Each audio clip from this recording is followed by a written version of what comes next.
Parashuram serial দেখলেই বোঝা যায় যে কিভাবে টাকার জন্য একজন সৎ মানুষের অসৎ হতে কয়েকটা সেকেন্ড সময় লাগে। সেই রকমই মহিতোষ বাবু সৌরভের থেকে টাকা নিচ্ছে। টাকার জন্য এরকম সৎ পুলিশ অফিসার একটা বিক্রি হয়ে গেল। ওইদিকে সৌরভ অনেকদিন আগেই কারাপ্টেড হয়ে গিয়েছিল, সেটা জানতো পরশুরাম। কিন্তু তার স্যার মহিতোষ বাবুও যে হয়ে গেছে সেই খবরটা সে পাওয়ার পরেই স্পেশাল ব্রাঞ্চ অফিসারদেরকে তার টার্গেট করলো। সে ভাবল এরা অনেক কিছুই জানতে পারে, তাই তাদেরকে দিয়েই তার শাস্তির খাতাটা শুরু করলো সে। হ্যাঁ, মৈতোষ বাবু আর সৌরভ, তারা দুজনেও তটিনীকে ফাঁসানো এই সমস্ত জাল নাটকটাতে জড়িত। আর সেটা পরশুরাম জানার পরেই তাদের দুজনের কাছে গেল। তাদের তো অবস্থা খারাপ হয়ে গেল যে পরশুরাম সত্যি বেঁচে আছে, কিভাবে সম্ভব এটা। মৈতোষ বাবু তো অবাক হয়ে গেল। মৈতোষ বাবু ভেবেছিল যে তটিনীকে ফাঁসিয়ে সমস্ত খেলাটা শেষ করবে, কিন্তু না, চাকা ঘুরে গেল।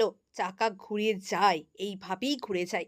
ওইদিকে পরশুরাম এসে বলল, আপনারা কি কি জানেন সত্যিটা আমাকে বলুন, কারণ আপনাদের সত্যিটা আমি জানি।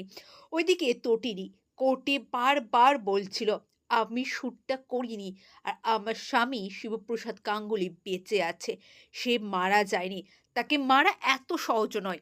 জানি সে কমন ম্যান, বাট তাকে মৃত্যু এত সহজে আমাদের থেকে আলাদা করতে পারবে না। সত্যি, এবারে কাকে শুট আউট করবে পরশুরাম? কাকে?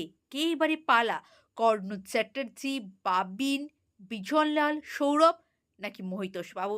মহিতোষ বাবুর কথাটা পরশুরাম পরে জানলো, কিন্তু নিজের স্যারকে কি শাস্তি দেবে, কোন পানিশমেন্ট রেডি করে রেখেছে পরশুরাম তাদের জন্য, দেখতে হলে পরশুরাম আজকের না সিরিয়ালটি দেখুন।